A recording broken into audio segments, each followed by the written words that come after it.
Hey guys, today I'm going to take you to the most amazing city in all West Africa, Chinguitti.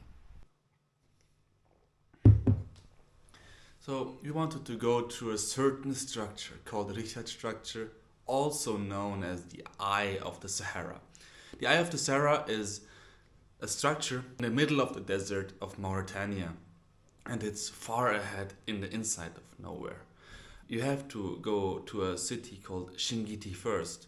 After that, you have to go to a city called Odan, and after Odan, you are able to go to the Richard structure. So, what we did after the target oasis we've been to, we got picked up by who offered us a ride for 300 Audia, 300 in the Mauritanian currency. And the idea was that we go to Chinguitti because Chinguitti is an old ancient town with probably the oldest library, oldest buildings in Mauritania, with the oldest mosque in Mauritania. So he picked us up from the Terjit Oasis and brought us to Chinguitti first. Where things started to feel off was when he brought us directly into a hotel or hostel.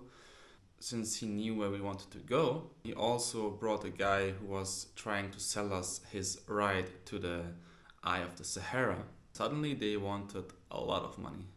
I'm talking up for like $300 for a person for a day trip to go to the Eye of the Sahara, which is basically just bringing you there and bringing you back, which is a lot.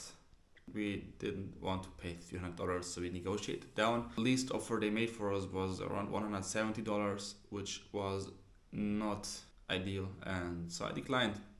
And to actually see the Eye of the Sahara, I realized you have to see it from up, like from the air. You will not be able to see the structure from the ground because it's really huge.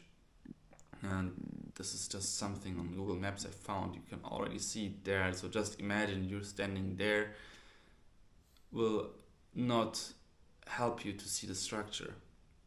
So you actually have to fly over, and I've researched some flights are actually going there, but you have to pay a lot.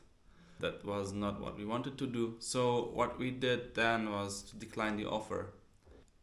Then Elamin wanted us to pay for his ride, which was 300 per person, which I thought. And since he wrote that number in cent, he told me it's 3,000 in total, which is around $76 and not $7.5. Actually, the guy who drove us here scammed us. Like, he told us 300, whereas he meant 3,000. When you're in that situation, you don't know what to do. So I called my friends in Nouadhibou. They helped me out with talking to Ellen in the Mauritanian Arabic accent and language, and told him that they would call the taxi managing officers and tell them about him, what he did, because he basically tries to scam us.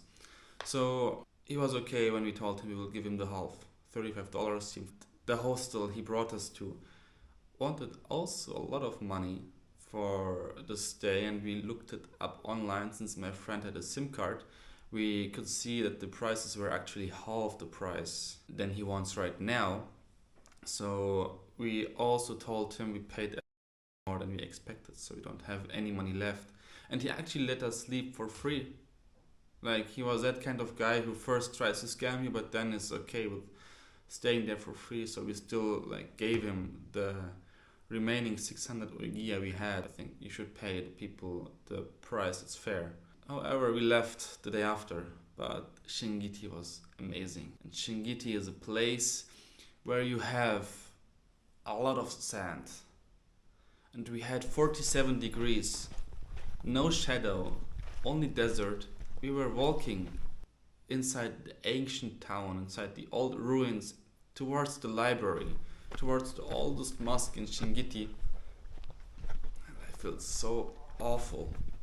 I mean, imagine walking in 47 degrees, you don't have anything, you barely find any shadow.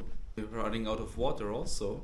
What happened to us was that God sent us a store with ice cream in the middle of the desert.